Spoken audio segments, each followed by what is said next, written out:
y'all, we've got to do whatever we can to get things taken care of so that we don't lose our assets.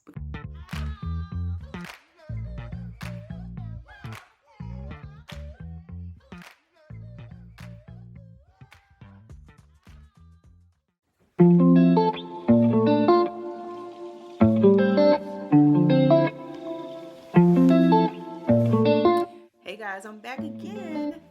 What's up? I am drinking my kombucha and don't roast me on my hat, okay? I am in the middle.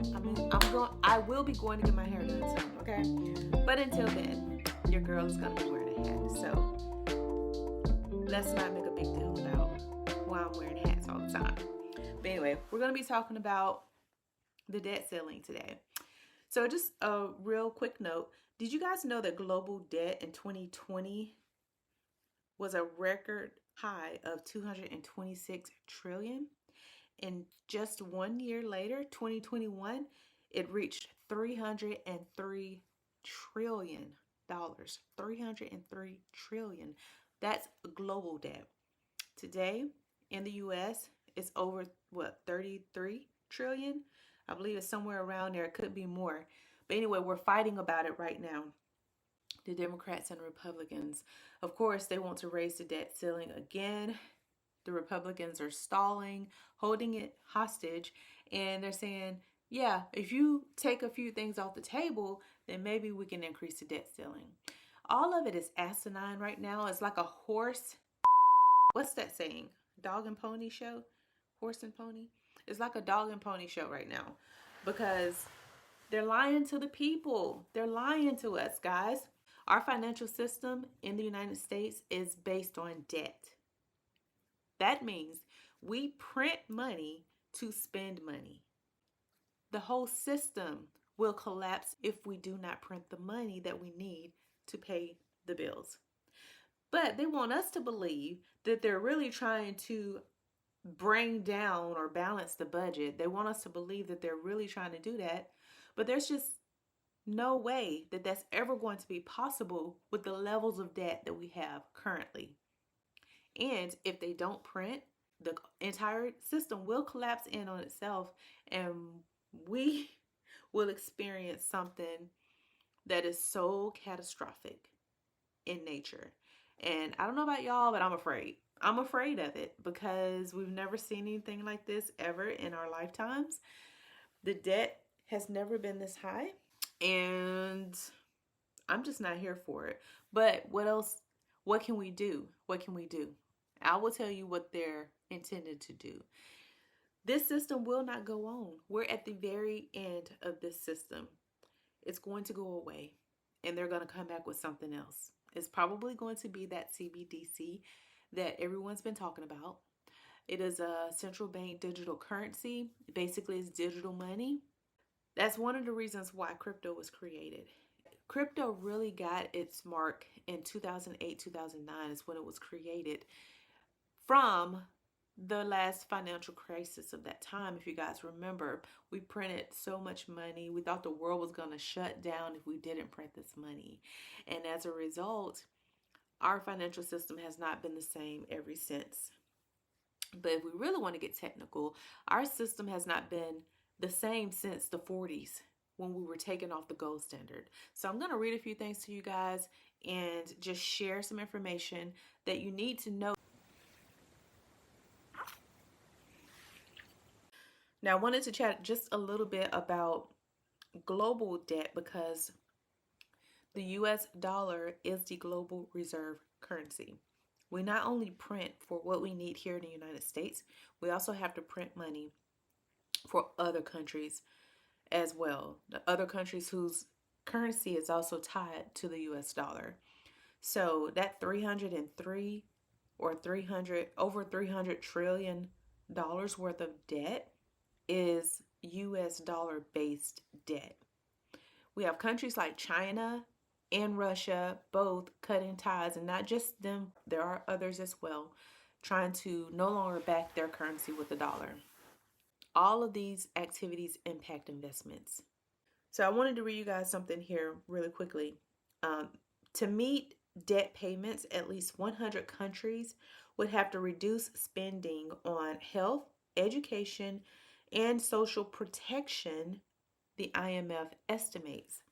So just imagine in the United States, the programs we would have to cut if we couldn't fund the police anymore, if we couldn't fund protection or military, all of these things, then that's going to be a very scary environment for all of us to be in. That's sort of where we are right now. You could just see all the cracks in the system. But also, something that people don't talk enough about is, why do we even have it there? Why do we have it? Because they know they're going to continue to print the money. They know there's no way that they can pay it down, because right now we do have a Ponzi scheme. The US dollar is a Ponzi scheme. Whether most of y'all want to believe it or not, it is. Whenever you have to bring in new investors to pay off old investors, which is what the dollar does, we can never pay off all the debt, all of our financial obligations, because we're not really making or producing anything to pay that off. We're basically just printing money out of thin air to pay it off. And when we print money, or when they print money, they're robbing us of our hard-earned money. And they're doing that through inflation. So it's not easy to see if you don't study this stuff, but when the government decides to print money, it devalues the money that you have today in your pockets. It devalues that money. And then we start to see prices rise because there's too much money in the system. And so prices rise to compensate. And that means that you and I have to spend more of our hard-earned money just to get the same thing that we paid less for, as little as what, last week, last month, depending on how fast prices are rising. That's a scary situation, and that's where we're in right now. The only way out of it, and the US government knows this, is to get rid of the current system that we're in. I won't continue to go on and on about getting rid of the current financial system, because it's difficult for a lot of people to wrap their brains around. But one day we're probably just going to wake up and it's going to be done. Or maybe it's going to be a transition over a month, or who knows.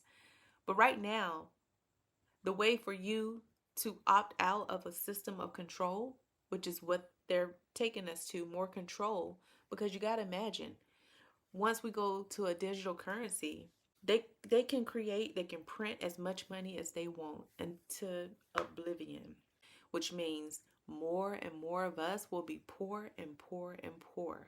It's very important for you guys to wrap your mind around this. I don't even know how else to explain it in a way that is going to make sense to you guys, but we're at a stage where there's just no going back. We have to figure out how to move forward. If I can encourage you to please pay attention to Bitcoin, to opt out of whatever it is they're about to take us through.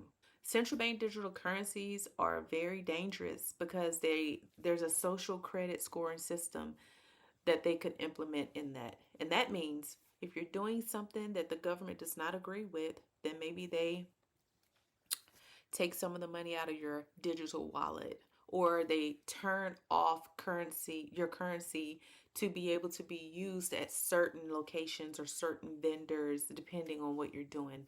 They will have full and complete control over your money, okay? And we don't want that. That's why it's very important for you to at least have some exposure to Bitcoin. Some exposure, okay? Now, I have a few videos that I can link below that can better explain the situation, much better than me. So if I could find those videos, I'm going to link them below. And again, if you're new here, we're going on a journey of learning about crypto. And if you want to get involved, I have some links below for that as well. I have 3 resources for you from the previous video. Please follow along with what we're doing. Like the video, share it, and please follow for more content like this. I promise it's going to get better. I'm really just trying to figure out my style. I'm trying to figure out what I want to share. And I want to see what's going to be beneficial to you guys too. So bear with me and we'll get there together. If you're going through some problems right now where you're trying to figure out your debt situation, there are some resources out there for you. Of course, I'm sure you've heard of the debt snowball. If you want to know more about that, I could create a video, or you can go and watch Dave Ramsey's. He's really done a great job of helping people with the snowball method. There's debt consolidation. I've done this in the past. Whatever you can do it now to get yourself out of debt. I'm right there with you guys. Trust me. I knew it was about to be a very dire financial situation around the globe, but I thought that I was okay. I thought that I had everything that I needed to pay off all the debt that I was in at the moment, and things kind of got out of hand. I had a lot of my crypto on a centralized exchange, the very thing I've been telling you guys to be careful with. I've had it on an exchange, and then that exchange has since filed for bankruptcy. So I'm somewhat in the same boat as you guys if you are in debt. Some of you may not be in debt, and that is good. Kudos to you. But for those of us who kind of got caught slipping, y'all, we've got to do whatever we can to get things taken care of so that we don't lose our assets, because that's one of the things that they'll probably try to come for, are your assets if you have any. So let's work together, try to figure this thing out. And I'm wishing you nothing but luck. And I'm praying for you guys on your financial journey into crypto. And I'm praying for you that you can also get out of debt as fast as possible.